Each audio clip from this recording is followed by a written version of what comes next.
If hard work alone determines success, why do equally hardworking people so often end up in very different places? Let's really sit with that question for a moment. Because most of us have been taught a simple formula: work hard, make good choices, and success will follow. It's a powerful idea. It gives people a sense of control. It feels fair. And for some, it reflects their lived experience. But when we look beyond individual stories and start examining patterns across society, that simple formula starts to fall apart. The truth is, hard work matters, but it does not exist in a vacuum. Two people can work equally hard, be equally disciplined, equally talented, and still have very different outcomes. Why? Because effort is only one piece of a much larger system that includes history, access, perception, and opportunity. And this leads to an important distinction that often gets overlooked. Equal opportunity does not guarantee equal results. Even when two people are given what appears to be the same opportunity on paper, the conditions surrounding that opportunity are not always equal. One person may walk into that opportunity with support, connections, and confidence reinforced by how they are perceived.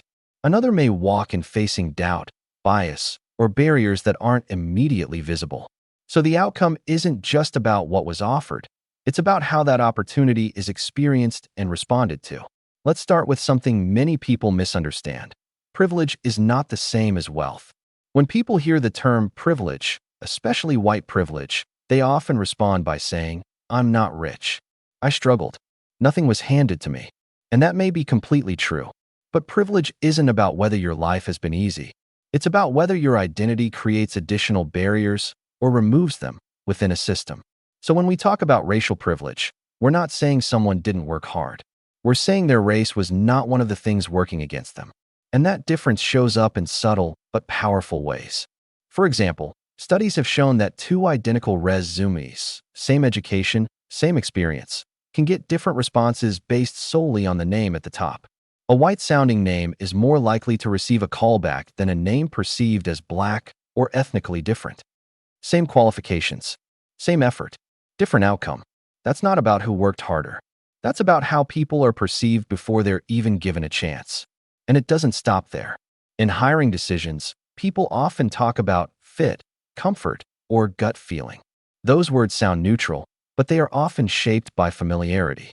People tend to feel more comfortable with those who look like them, talk like them, or reflect what they're used to seeing in positions of success.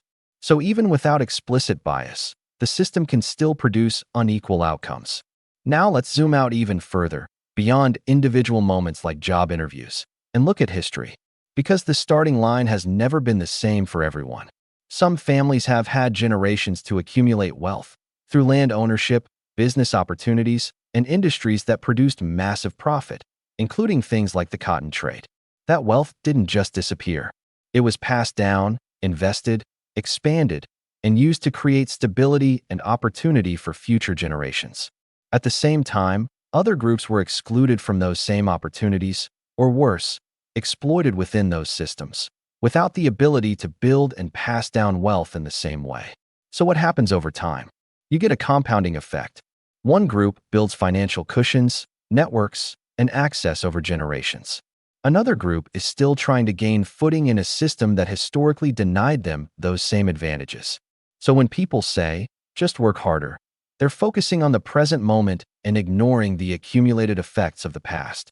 It's like telling two runners to compete in a race, but one of them started 50 yards ahead.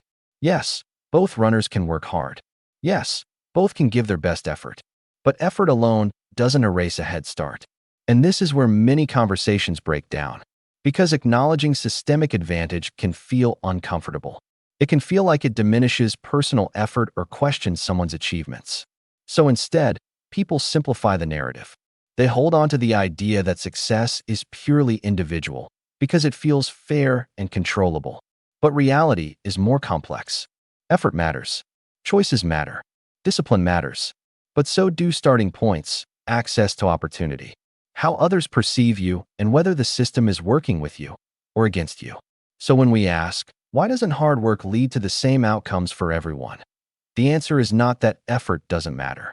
It's that effort operates within a system, and that system has never treated everyone equally.